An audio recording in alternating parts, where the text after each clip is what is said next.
Fayyaa nageenyi badhaadha hordoftoota chaanaalii Sabaa'if Promotion akkam jirtu. Sagantaa har'aa keessatti keessummaa tokko qabannee dhiyaanneerra. Keessummaan keenya Jeneraal Artist Umar Suleemaan jedhama. Artist Jeneraal Umar Suleemaan akkuma beektan weellisaa qofaa miti. Siyaasa Oromoo keessatti dammaqinaan nama hirmaataa jiru, nama hirmaataa tureeru. Keessaayyuu Jeneraal Artist Umar Suleemaan adeemsa qabsoo uummata Oromootii fi adeemsa dhaabbilee siyaasaa uummata Oromoo dursee hubachuudhaan karaa weelluu fi walaloo fi sirboota isaa odeeffannoo wayitaawaa uummata biraan gahaa tureera, gahaas jira. Har'a marii gabaabaa Jeneraal Artist Umar Suleemaan wajjin taasisuudhaaf qophii keenya toora Skypeetiin qopheessinee as dhiyaannee jirra. Umar Suleemaan Osloo irraa magaalaa Osloo, Norway irraa magaalaa Osloo. Sagantaa kanas kan waraabee qindeessee qilleensarra nu oolchu Muhammad Ahmad Neezerlaand magaalaa Amsterdam irraa. Anis gaaffii gabaabaa kan Jeneraal Artist Umar Suleemaan wajjin taasisu Jamaal Waabee Sweden magaalaa Uddevalla irraa. Jeneraal Artist Umar Suleemaan affeerraa kenna awwaattee nu dhiyaachuu keetiif baay'ee galatoomi jenna. Jidduu kana kilippii haaraa tokko haaraa yeroo irratti kan suuraadhaan sagaleedhaan geeddarame gadhiistee turte. Kilippiin kunis dhaamsa ajaa'ibaa uummata biraan gahaa jira. Uummannis miidiyaa hawaasaa irratti yoo walirra naannessan argaa jirra. Nutis wanni gaaffiif deebii kana si wajjin godhuudhaaf hamilanneef waan kilippii sallaallee dhaamsa sana argine. Toora kanaanis akka dhaamsa kana dabarfattu carraa sii kennuudhaaf si affeerre. Atasna afeeruu keetiif galatoomi siin jecha yaa uummata kiyya akkam nagaa jirtu anillee nagaya. Umar maa cal'ise naan jettuun dhagaya. Cal'isuun rafuun waan cal'iseef qaba.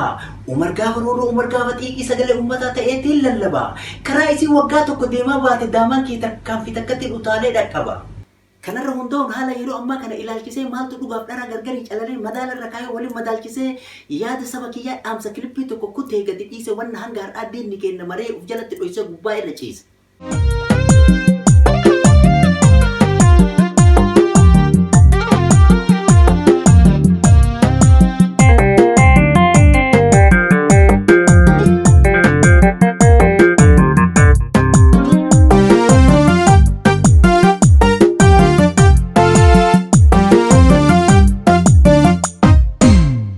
Sena wallale yo kan sena esumani dale yo kan sena esumani dale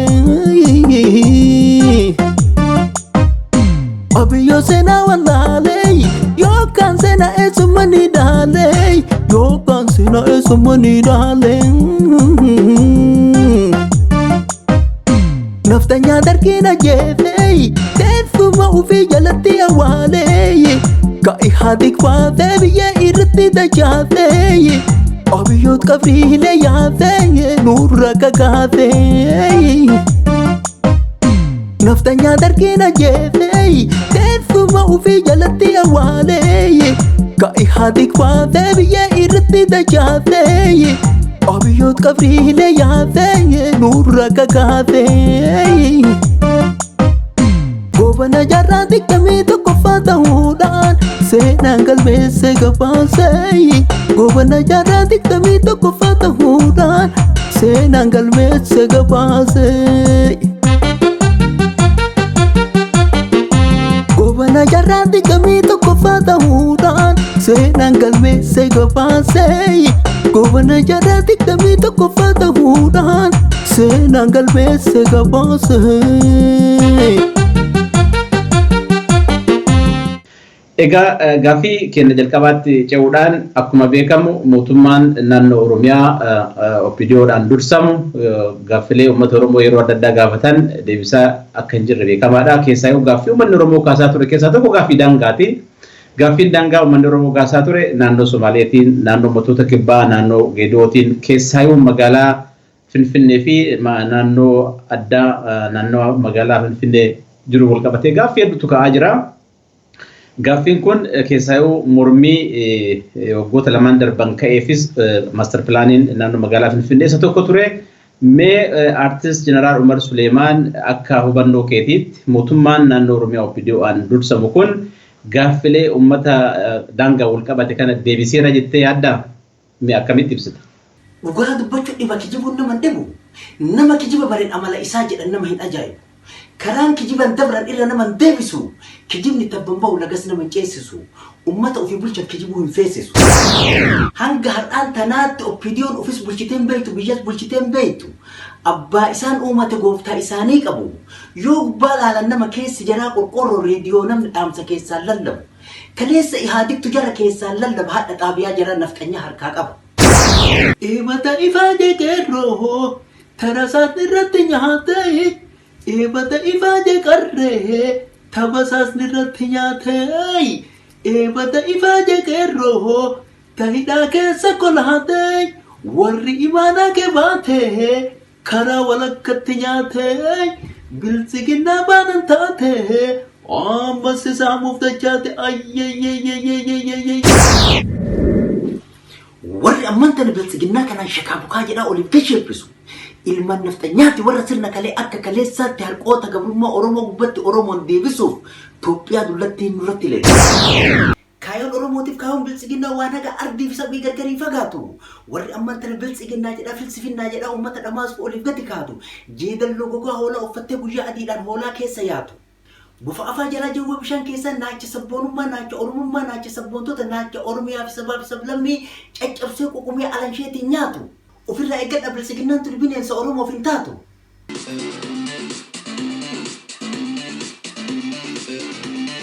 Yakkama akka kanaa nurra faarsiti jaleen galma yakkamaa kanaa nurra ijaarti gantuun isa diigamu malee sirna yakkamaa kanaa nurra deebisuuf xaarti isa diigame kalee sirni yakkamaa kanaa nurratti hin deebi'u jara diigama malee.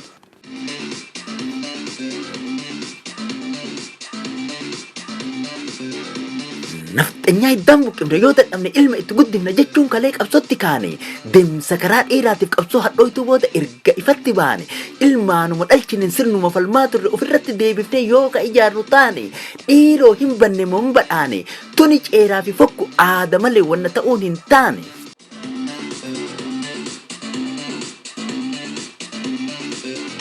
Bara dhufaa fi dabra balaa dhufu hundumaa goobanootuma tanatuma sakee nutti fida gocha goobana kanaas hin fudhatinaa dida keessattuu kun hidhamaa goobana moodarni hama ofirraa eegaa jama. Aada badhaataa lakkisaa yaagantu waa'een bilisiginna dubbii lamaan galiin isin hin galtu yaa holotii baddee holola dhoofina hoolaan gaafa qalanqa samii agartu bishaan quluun jige haguma dhaqqabde silaafuu ol qabda. Kajige hin hartu osoo keessan beeyne wacan guddisina akkuma kaleessaa dogoggoruu maltu ulaa banaa hunda manuma seetanii goda jawwee seenuuf silamaaf jarjartu bilisiginnaan baanan dhaaba goobanoonniif naftanyoonni dhaabde aangootti dacha'uuf tooftaadhaan daldaltu. Qilleensi ammaa kun obomboleettiidhaa dhagaamu karaa sadiiroo hin agartu ofirra gattaa keessa raafamina abubbeen dabartu yoo gattaa uutidha obomboleettiidhaan boodaree dhabamtu gaalaana bubbisu dambalii furga'uun markaba daddaaku yaabbachuun hin ta'u bilisiginnaan kunis osoo hin dhaabatin daddaakutti jira itti hin tuutina kun waan lafa dhayu. Gommaan jala dho'ee motorri gubate didee jira ka'u ka Oromoo taate tokkollee yaabbatin markabichi kun Oromiyaa keessa deemuu hin danda'u ishoo. Naftanyaaf goobana geerarsa tokkochaan walii isii shafaa bilisiginnaan baanan shafi'amtee jirti iddiri himaa fi xurumba afuuftuun haa afuuftu dafa boottuu fi boochiftuun mul'ii fi hidhattee qoma ofiitumaa haa dhiittuu fi lafa duuti 4 kiiloo awwaalli gondarii awwaalan dhaqqabdan taaziya magaa yoo dandeettan tarii.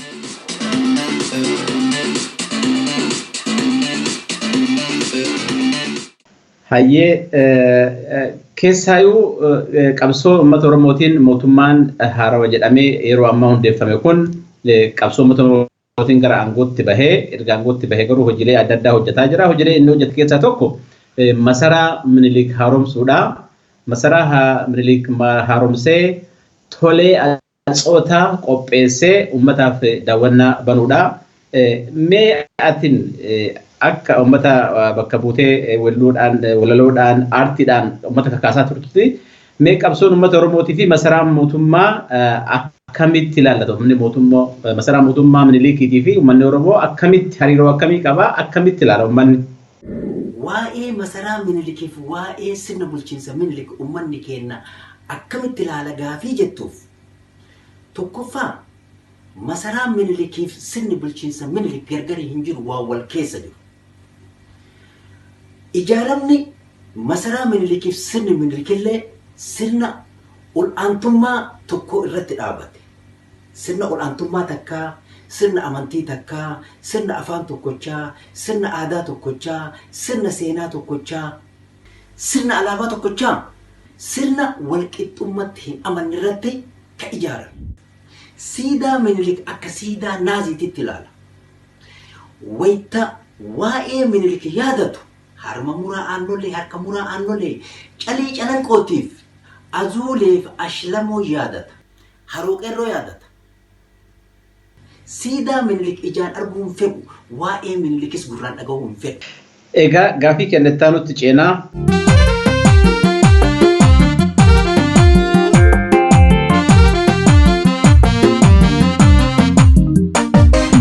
Dhagahi gaafiin kakkaatee yaa warra amaanaa nyaatee yaa warra amaanaa nyaatee kadhii gagarroof garreettiin aangoo uummataatti baatee aangoo uummataatti baatee gaafiin uummataa kaleessaa ta qabsoon irratti kaatee ta lubbuun irratti baatee deebiin deebine taatee.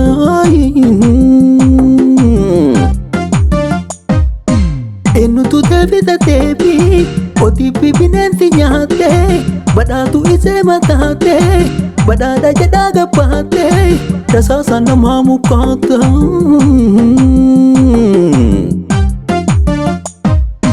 Dhagahi gaafiin kakkaatee dabaloota reeta taatee dabaloota reeta taatee kadhii gagarroof garreettiin titiisa alaata chaatee titiisa alaata chaatee gaafiin uummataa kaleessaa ta qabsoon irratti kaatee ta lubbuun irratti baatee deebii hin deebine taatee ati yoo aangootti baatee deebii deebisaanuu taatee uummataan falmutti kaatee.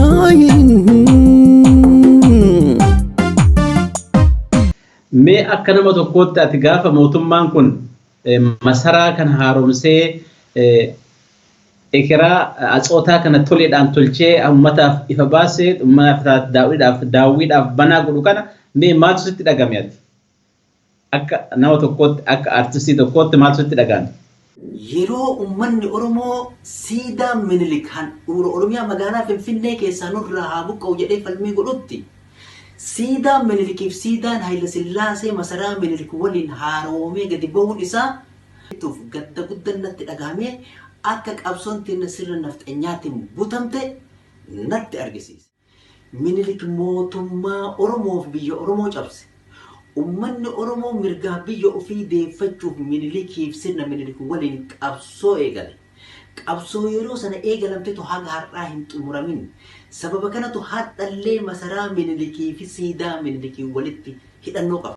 Yeroo uummanni Oromoo waggaa 150 qabsoo hadhooytuu godhee lubbuu miliyoonotaan shalagamtu itti wareegee hinjifannoo guddaa galmeessee ilmaan tiyyaadha masaraa mootummaa naaseenti ilmaan tiyyaan bula ilmaan tiyyan na bulcha jedhee gammade kanatti ilmaan Oromoodhaa ta masaraa mootummaa seente.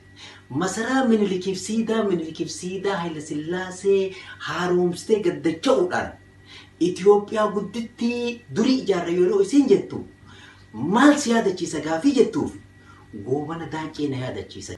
Goobanni kaleessaa uummata Oromoo qawweedhaan ajjeesisiisaa ture. Goobanni har'aa uummata Oromoo tooftaadhaan ajjeesaa jira. Akkamitti yoo jettan sabboonummaa Oromoo ajjeesuudhaan, Oromummaa ajjeesuudhaan, Oromiyaa balleessuudhaan aangoo fi qabeenya uummataa dabballee fi TV fi reediyoo dabalatee masaraa Minilik akka kolleejjiitiif akka laayibirariititti haaromsee hulaa jalaa banee dhaloota haaroon buru uummata Oromoo fuuldura dhaabatu itti qaruudhaan waggaa 4-5 keessatti waan Oromummaa jedhuuf waan Oromiyaa jedhu lafarraa dhabamsiisuuf goobana karoorfate. Goobanni kuni goobana hamaadha. Yaa goobana har'aa goobana kaleessaa uumamni keessanuu Oromoon uumamne Oromoon balleessuuf isin uumatani Oromuma keessa erga Oromoodhaaf waan tokko hin goone maqaa Oromootiin kursii Oromoorra maal nu gootaa teessa gaafii Oromoodhaa takkattiin deebifne deebiin isii eessa hin deebisa jedhaa kiisii tanaafuu ta'e kiisii mataan keessa Oromoon tokkocha Oromoo kam jaartaa Oromoo kam diidaa waggaa lama ciiftee filannoon gadhufnaan amma na filadhaaf karaa tolcha jette akaafaa fudhattee ganda keessa fiida tasa hin xaarini filannoon dabartu sin filannuun jihida hin barattan malee batii teessan irraa barachuu hin dandeenye osoo yakkamtootaaf shakkamtoota ta'uu keessan isin beeynu sirrooytani jennee nu isin amanne amaanaa kennalee isinii kennanne kursii irra isin kenne amaanaa kennalee karatti nyaatanii bakkaan nuuf hin geenne waan dhufuu hin beeku namni waan dabarseef waan dabarten beeyne guddifnee gattina akkana nu gootani jennee nuti nayne aadaa wanti buutii dhagaa fuuna jennee buutii lafaa fuunee matarra uf kenne nurraa bu'i jennee warwaachuutti jirra mana jala teenne maal teennee warwaanna buutii lafa buufnee dhagaa lafaa fuunee mataa keessa dhayu amma kanaan booda buutii fi bofallee amanuun hin ta'u duute jenne malee jarri warra biyyee arraabeetiin ka'u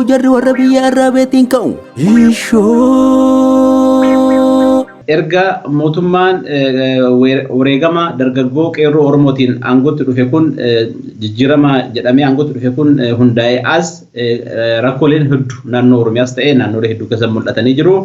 Naannolee rakkoon hedduun keessatti mul'atan keessaa tokko naannoo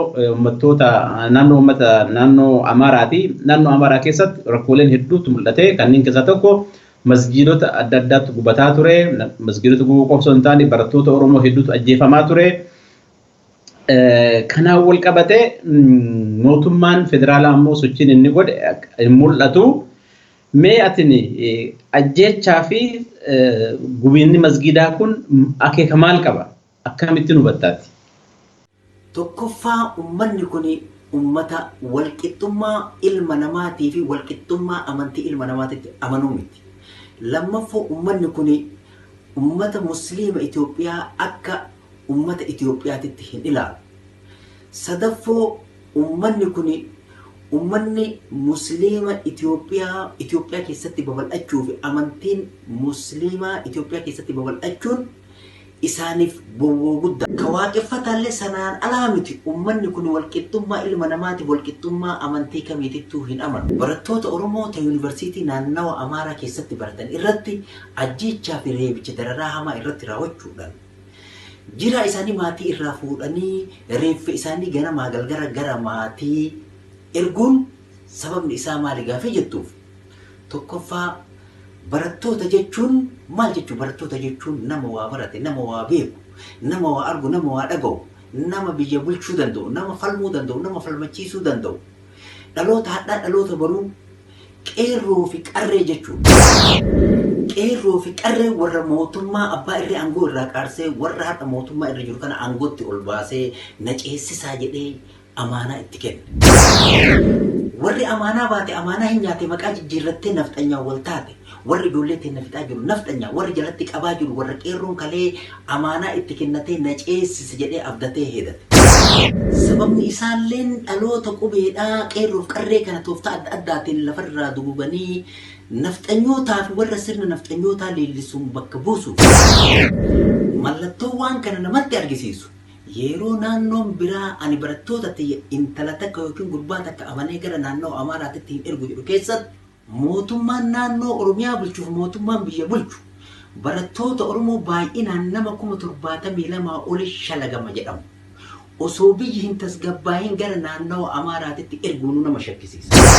Yeroo barattoota Oromoo ta yuunivarsiitii naannoo Amaaraa keessatti baratan irratti ajjeechaan eegalamu. Mootummaan naannoo Amaaraa makiinaa ergee ilmaan ofii naannoo Oromiyaa keessaa mootummaan naannoo Oromiyaa bulchuuf mootummaan biyya bulchu kadhiiga ilmaan Oromootii fi maqaa Oromootiin kursii irra bahan yeroo barattoonni Oromoo naannoo Amaaraa keessatti dhuman yaafachuun haafu maaf dhuman hin jenne baraaruufis hin yaalle waan fedhii fi harka keessaa qaban fakkaatu. Yuunivarsiitiin naannoo Amaaraa barattoota Oromootiif mana hidhaati.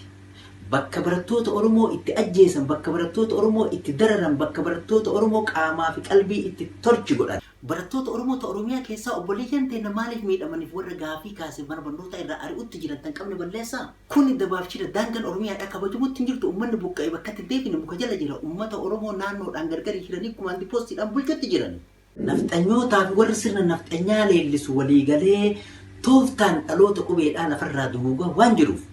Barattoonni Oromoo osoo hadha boru hin jedhin gara maatii isiitiif gara naannoo ofiititti akka dacha. Kun shirahama miidhaa guddaaf daba. Uummanni Oromoo guutuun dhiibbaa godhuu qaba. Nutti haa dhagahamu lammii qabu akkamittiin diinni lafa irraa jira amma yeroo tana Gujii fi Wallagga lammii ta'e gubbaa kana deemaa jira. Dhaamsa kana fuudha dafaa walii hira walirraan dheessina dhaabadha wal bira. Yaa ummata kiyya dubbiin akka yaadne taane jarattiin nu gante qabsutti dachaane onnee teessanidha surrii teessanidha tokkummaa keessanidha akkuma kaleetti hadhallee falmadha hambaa wayyaaneedha angorraa darbadha. Walitti dammadhe yaabata hattoota hin tarru wal bira horii hattuu yaafte walli faani baduuf hattuu horii yaafte abbaa hattuu waliin barbaadutti jira. Kaatu kawayaa ka qorqoran kaarsamaa adaa warri karee ilma raajjeesee haadha reeffa ilmaa gubbaa kaayee sadafiidhaan tumaa ture sunuu isinuma. Osoo haadha ilmaan dhigarraa hin qorin hadhas ilmaan isii Wallagga keessatti kumaandi poostiidhaan rasaasaa miilli irraa cirama. Kaleessa kaffaaloo diinam miila irraa ciraree jettanii hayyee warra har'a kumaandi poostiidhaan miilli irraa ciramu eenyu sababuma? Kumaandi poostiin kunoo eenyuun ajajamu? Way akka kaleessa diina sababataa saba keenya fixuun hadha danda'ama. Ajajaan waraana xaqilaa ministeerri Abiyoota Ahmad jedhamee beekama. Dhuma saba keenya isa itti gaafatama. Ola baadummeedhaa gaafaatti dhaabde nagaa buufte seenee Itoophiyaan hin hafne Eertiraan hin hafne gammachuu dhiichifne wal keessa ceceenee. Tooftaan tantee garuu lola dhaabuu miti lola lama yeroo tokko seenuun feene lola lama yeroo tokko seenuun feene addunyaa rafeeytee gargaarsa horiitiif gargaarsa meeshaalee waliin sassaabattee humna waraanaalee bakka tokko jetti walitti dachaafattee sababa kana waggaa 100 dhiitee bulcha jettee karoora baafattee turin taatuu dhiifi. Karoorri akkasii Haayile Sillaasee kalee galaafatte. Ishoo haaleessuma kana maqaa nagayaatiin addunyaa irratti argattee badhaasa. Hadha gaddeebite uummatuma kan kee yoo fittuu rasaasaan. Hojiin kan kee kun addunyaa makaleessi kenne badhaasa. Gaafii keessa galchee qaaneesse mataansaa. Gujii fi Wallagga maqaa waraanaatti waraana leenjifte irratti bobbaafte. Uummata qulqulluu dubartiif daa'imman lafarraa hobbaafte. Isiin guyyaa tumtuu jaarri halkan tumaa. Maaliif sabni keenya jittuu lamedhuma? Sababni isaa maali mee kana nuuf hima? Gujiinis Oromoo Wallaggis Oromoo. Ilmaan Oromooti obboleeyyan teenna. Hanga ati jara lafarraa duguite nafxanyoota waliin gara keenya dhuftu maaf teenne si eeyna. Ishoo artistoonni sabaa wardiyyaa taphaati nurraa hin tuqini dhiisii saba keenya. Yoo dhiisuu katittu rasaasa geerarsaa sirra gadi kenna. Abiyyoottu loltuu Oromoo bobbaase lafarraa hobbaase jenne maqaa kan kee. Galmee seenaa keessa dhaloota boruutiif galmeessinee kenna. Yookaan atattamaan Oromiyaa keessaa loltoota keeyyaa fi kumaandi poostiillee osoo olteen bulin uummatarraa kaasi. Uummata dammaqe, uummata beeke, uummata wal beeke. Intarneetii cufuun ukkaamsuun basaasaan amantii fi kutaan gargarii qoqqootte. Bulchuu hin dandeettu hidhaa fi rasaasaa. Furmaatan ta'u gaafilee deebisaa. Nama hidhuu dhiisaa akka hiitan gadhiisaa. Nama tumuu dhiisaa warra tumtan kiisaa. Kafixxa rasaasaan gumaa namaa baasa. Yoo uummanni bal'aan isin fedhuu didee maaltu hidhannoodhaan ganda namaa keef isin fiisuu fidee. Baarri qawwee humnaan nama bulchan taree yaa nafxanyaa qawween nama bulchuu baree abdii teessan kutaa isin nyaatte sareen ishoo uummanni Oromoo gujiin teessoo lafaa uummanni Oromoo wallaggaree lafaa Oromoon tokkocha Oromummaan lafee Oromummaan dhiigaa Oromummaan lafaa yeroo lammii teenna kumaanti poostiidhaan lafarraa tuquuga lammiin kun marrafaa jaarri jara fixee nuu dhufuu wayaafaa ammumaan dammaqaa dafaa ka'aa lafaa walitti birmadhaa walin laaluun fafaa wallagga duwwaamii tokko kennaan gargar nu qoqqootee nu caccabsuuf cufaa yoo dhaabsisuu baannee jaarri itti fufaa miidhaan wallaggaa fi gujii irra deemu baraaqee kennas boru deemee dhufa ishoo. Hayyee galatoom akkuma beekamu ji'a waxabajjii keessa filannoon biyyoolessaa gaggeeffamuudhaaf karoorfamee jira. Filannoo kana keessatti dhaabbileen Oromoo akka hirmaatan hin eegama. Filannoo kanaaf mee akka weellisaa tokkootti akka aartistii tokkootti akka nama dammaqee tokkootti mee akka uummanni kun dhaabbileen siyaasaa ta'een filannoo kanaaf qophii akkamii godhuu qaba jetta uummannis haala kamiin qophaa'uu qaba jettee yaadda? Mee yaada kan kee akka nu kennitu kanarratti. Dhaabbanni Oromoo dammaqa hirriba irraa ka'a filannoo godhuuf dafa of qopheessa humna tokko ta'a jedhaan. Uummata Oromootiin filannoon adeemuuf nageenyi murteessa. Filannoo duubatu uummata Oromoo baasa rakkoo keessa. Karaa nagaatti filannoon nu geessa yoo nageenyi hin jirre filannoo nu eessa. Mana intalli fuudhan hin jirre keessatti nama cidha godhatu wal nama fakkeessa. Nageenyi boruunaa warri ammaan tana filannoof dache akkuma kaleessaa kuuwwan karaa boole kuuwwan karaa lukaa karaa ganda keessaa bineensa jala isin gatee kotte ana baase isin biraa dheessa. Ammas waggaa 100 biraa gabrummaa jalatti qabsoo godhuuf teessa. Yoo akkana taate furmaanni isaa maali furtuun isaa eessa yoo jettan taate furtuu fi furmaannis harka keessan keessa. Uummanni Oromoo mootummaan eeginaa dhaabbotan eeginaa nagaa keessaniif nagaa naannoo keessaniitiif nagaa sabaaf sablammii isin keessa jiraatu ufumaa eeggadhaa uf gaggeessa. Hanga nama isiniif biyyaaf ta'u filannoodhaan baaftanii uf keessa. Isa sanaan booda nama isin filattantu isiniif biyyaaf sabaaf sablammis ija takkaan laalee walqixa gaggeessa. Hayyee galatoomii. Mee dhiyeenya kana turtii waggaa 18 booda gara biyyaa deemuun keenya yaadatamaa gara biyyaa oguu deebtus uummanni kabajaa fi ulfina guddaadhaan simatee jira.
saba jaalatamaa, saba kabajamaa, saba amanamaa. Baga Rabbiin umrii nu dheeressee wal nu agarsiise hundumtuu ashama. Warri dhufatiyya fagoo dhageettanii karaa fagoof kaluu na simachuuf jecha deemaa as geettanii warri fagoo irraa nama tofaa jirtan biyya birteessanii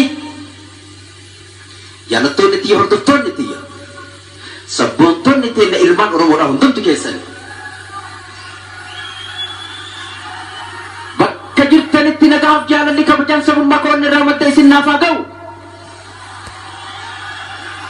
Jaalalli kan keessan walabummaa teessan bilisummaa teessan birmadummaa teessan addunyaa qananii akira jaannata isiniif haa ta'u. Kakalee wal beeynuun baga wal agarre warri maqaa dhaamsa wal dhagahaa turre dhaloonni haaruunis bagaree wal barre nuun daafaata wal barnoota gaarii wal agaree cima qalbiin na dhagaa sirriin na hordofa. Waan keessa dabarre isin yaadachiisee waan keessa jiru isin hubachiisee wanna boru dhufu akkuma kaleessa isinitti hima.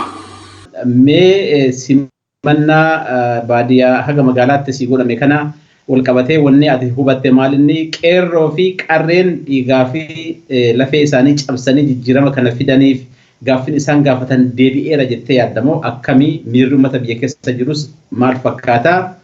Warra gaafa namni hirribaa dammaqee uummata kakaasee qabsoo bobbaasee diinni irra gahee kan warri dhaguure kan warri hobbaase kan warri biyyaa baase roorroo fi daran uummata Oromoo irratti abaase jallataa qajeelchee isa rafe kaasee uummata Oromoo afaan tokko godhee wal jala hiriirsee qabsoo irra bobbaase qabsoon saba keenyaa dhaloota haaraa akka ta'an sodaan kan biyyaan godaanne karaa isaasa dura kallattiin dhaabachuu danda'u alchee gadi baase. Dhaloonni haaroon qabsoo sakaalamtee ukkamamtee teettu sakaalarraa hiikee qadaada irraa buqqaasee baruuta qabsoodhaa diinatti facaase. Osoo diinni qawwee irratti dhukaase osoo diinni jumlaan rasaasan hobbaasu shimalumaan raasee diina hudhee qabee harka isaa micciiree kursii irraa kaasee hidhamtoota teenya hidhaa gadi yaasee baqattoota teennaaf dhaabbota teennallee aanaas dabalatee biyya nu dachaasu. Galanni kan Rabbii kan dhaloota akkanaa numa irraa baasee numaan nu badhaase. Abbaan Rabbi geesse akkana hamata waan ofii facaase. Muummee roobni roobu galaanni ree guutaa galaanni guuteetu iddoo buqqisee dhagaa muka raasa. Bishaan deemaa dhufe bishaan dhufe kaasa. Qabsoo waggaa afran shan akkanaa isa waggaa olii dhibee keessaa dho'e. Isa sabni kenna du'a injifatee dhagaa bishii malaan qawwee itti moo'e. Tokkummaan Oromoo qawwee irra caala. Uummanni tokkoomee akka diina ofii mo'achuu danda'u kana irraa laalaa dhala dhufuuf dhaala. Tokkummaa jabeessa. Tokkummaa qabaannaan bilisummaan teessan harka keessan keessa. Yoo kana diddanii gargar gafiidanii akkuma kaleessaa akkuma keessaniin uf qopheessu jirtu. Irbaata culullee, irbaata jeedalaa, irbaata rumichaa, irbaata bineensaa. Jijjiiramni dhufeera jedhame kun immoo dhugumaan dhufeera jettaa erga biyya dhuftee qaamaan dhattee hubattee dhufte waan ta'eef asirratti mee yaada kan kee gadi fageenyaan akka nuuf kennatu si affeera. Jijjiiramni dhufeen shakkii tokkoon qabu akka ajaa'ibaa kanatti xiixaa dhufe. Erguma masaraa mootummaa keessa lukaan seenne sirna nafxanyaatiin butameetiin kufe. Abiyyi Osseennan gaafii Oromoodhaa takaleessa kaate ta lubbuun Oromoo kumaa fi kitilaan jaarraa tokkoof qixxee irratti hobbaatu. Osoo hin deebisin hulaa irra dhiisee ofumaa Osseenee hulaa gadi cufee sirna nafxanyaadhaa qabrii keessaa baasee nafxanyoota kofte harka qabee kaasee dabalamaa jechuun dhagaa harka kaayee hulaa jalaa banee nutti gadi yaasee hiriira nu baase. Hin dagate malee hiree nafxanyaatiin hiree Oromootu aangoo isa baasee addunyaa irratti maqaa itti godhee Noobeelii badhaase. Kana duwwaa miti qabsaa'ota cimoo warra qabsootan fuuldura furgaase. Warra aangoo irraa ofii gadi bu'ee aangoo isa baase akka Dr. Lammaa Magarsaa. Warra dhiira raase ta'a akka Xayyiibaa Hasan. Kaan aangorraa buuse kaan bakkarraa kaase. Oppidiyoo duree aangoo ol deebise warra lammaan kalee aangorraa harcaase.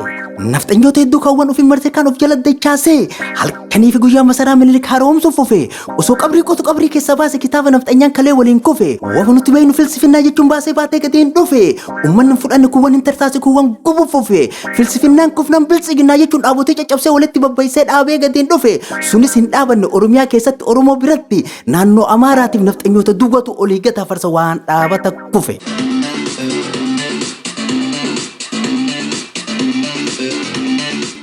Mootummaan kaleessa biyya saamaa tureef hadhas biyya saamaa jiru. Abbaan qabeenyaa kaleessa mootummaan wal ta'ee biyya saamaa tureef hadhas biyya saamaa jiru. Jiruuf jireenya bareeda jiraachaa jiran. Uummanni kaleessa jijjiirama kana fiduuf falmachaa turanii fi qeerroo fi qarreen dhumanii jijjiirama kana fidanis homaa isaaniif hin dabarre gaafii gaafatanii deebii eeggachaa jiru. Magaalaan ala yoo gabbaate haala uummanni keessa jiru ilaalte. Uummanni karaa hin qabu, ibsaa hin qabu, bishaan hin qabu, mana barnootaa hin qabu, mana yaalaa hin qabu. Jiruuf jireenyi isaa baay'ee gaddisiisaadha. Qabeenyi isaa ka achirraa maddu abbaa qabeenyaatiif mootummaa duwwatu wal ta'ee keessaa xuuxee nyaachaa jira. Galatoomii egaa Jeneraal Aartist Umar Suleemaan yaada bal'aa walaloodhaan yeedaloodhaan qindeessitee uummata keenya bashannansiisaa sagantaa turtiin wajjin goote kanaaf hedduu si galateeffannaa. Atillee na afeertee yaada keenyarraa futee uummata kee biraan naa ga'uuf galatoomi jedha. Kabajamoo Jeneraal Aartist Umar Suleemaan dhaamsi kan kee yeroodhaan kan yeroo eeggatee fi kan uummata dadammaqsu kan uummata kakaasuu fi dursee kan ummata hidhachiisuuf onnachiisu ta'uudhaan beekama. Ammas dhaamsi ammatti dabarsite kunis kiliippiin ammatti hojjette kunis ummata bira gahee nama hunda kan kakaasee fi dhaamsa ho'aa wayitaawaa ummata biraan akka gahetti abdii qabna. Hojii gaarii hojjette baay'ee galatoomii. Hordoftoonni keenyas carraa kanaan odeeffannoo gaarii waan argattan nutti fakkaata. Waan hordofaniif galatooma. Horaa bulaa. Yor kubbaa butee lammaa harkaan gahe lamaan kubbaa butee gara Abiyyi dhahe Abiyyi rukute kubbaan goolii ta'ee jarri foorfeen bahe. Akkana taphatee geeba laakkochiise taphataa wal ta'e osoo jedhaa jiru hadha gaddachaana yoo nuti walirru. Diinni kubbaa dhahee nutti gaddeebise akka kubbaa hulaa ta'e na gubbaa taphachuutti jiran hin agarre marru. Malli ammaan tana daddafee nu baasu taphaa fi taphataa hattaan dirree kubbaas dafnee haa jijjiirru. Tooftaa diina keenya kalee ofirraa cabsineen tokkummaa uummata onnee saba keenya surrii saba keenya daddafnee haa qarru. Tokko keenyan gargar nu qoodanii nu mo'achuuf malee akka taankiif jettiin nu mo'uu hin dandeenye hin beekani jarru.